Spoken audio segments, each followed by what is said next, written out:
मैं अपनी प्रथम गुरु अपनी माता को प्रणाम करते हुए और अपने आदरणीय शिक्षकगण, हमारे पीएचडी स्कॉलर, जूनियर्स सभी को शिक्षक दिवस की बहुत बहुत हार्दिक शुभकामनाएं।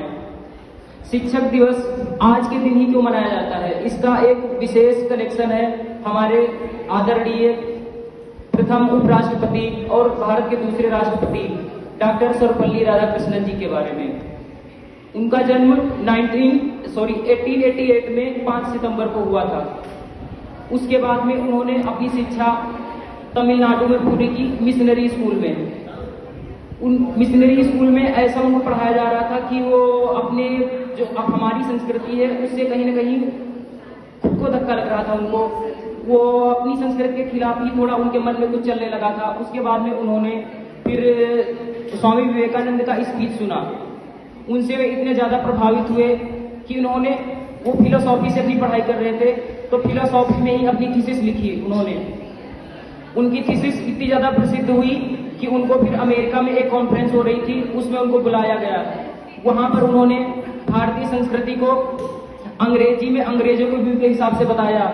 इतना ज्यादा फेमस हुए। उसके बाद ऑक्सफोर्ड यूनिवर्सिटी में उनकी एक किताब प्रकाशित हुई, the Hindu view of life. उसके बाद में उन्होंने मैसूर यूनिवर्सिटी में प्रोफेसर के पद पर कार्य किया।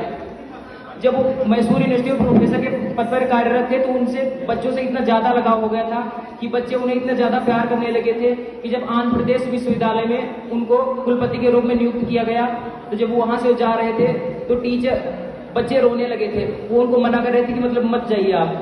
फिर उनका जब विदाई समारोह हुआ था तो उनका जो रथ का पहिया था उसमें घोड़े नहीं लगाए गए थे, बच्चे उनको स्टेशन तक छोड़ने गए थे। इतने ज्यादा भावुक हो गए थे वो कि उन्होंने कहा था कि अगर मुझे याद रखना है तो फिर मेरे जन्मदिन को आप टीचर्स डे के रूप में मनाइए, ऐसा उन्होंने सजेस्ट किया था। उसके बाद में उनकी प्रतिभा को देखते हुए पंडित मदन मोहन मालवीय जी ने बनारस हिंदू विश्वविद्यालय के कुलपति के पद के लिए आमंत्रित किया। उस समय वो ऑक्सफोर्ड यूनिवर्सिटी में फिलोसॉफी के प्रोफेसर थे।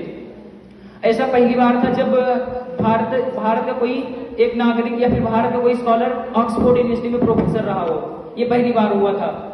उसके बाद उन्होंने 10-12 सालों तक लगभग बनारस हिंदू विश्वविद्यालय में कुलपति के पद पर कार्य किया। फिर नेहरू जी ने उनकी प्रतिभा को देखते हुए उन्होंने उनको उपराष्ट्रपति के पद के लिए आमंत्रित किया। उपराष्ट्रपति के बाद में फिर वो भारत के दूसरे राष्ट्रपति बने और वो हमेशा शिक्षा के ऊपर ही उनका ज्यादा लगाव रहा और वो कभी किसी राजनीतिक पार्टी से बिलोंग नहीं करते थे। हमेशा देश की सेवा और शिक्षा के महत्व के बारे में ही बताते थे। ये रही है मेरे शब्दों में डॉक्टर सर्वपल्ली राधाकृष्णन जी की छोटी सी लाइफ हिस्ट्री। अब मैं अपने गुरुओं के लिए कुछ दोहे अर्पित करने जा रहा हूं। अगर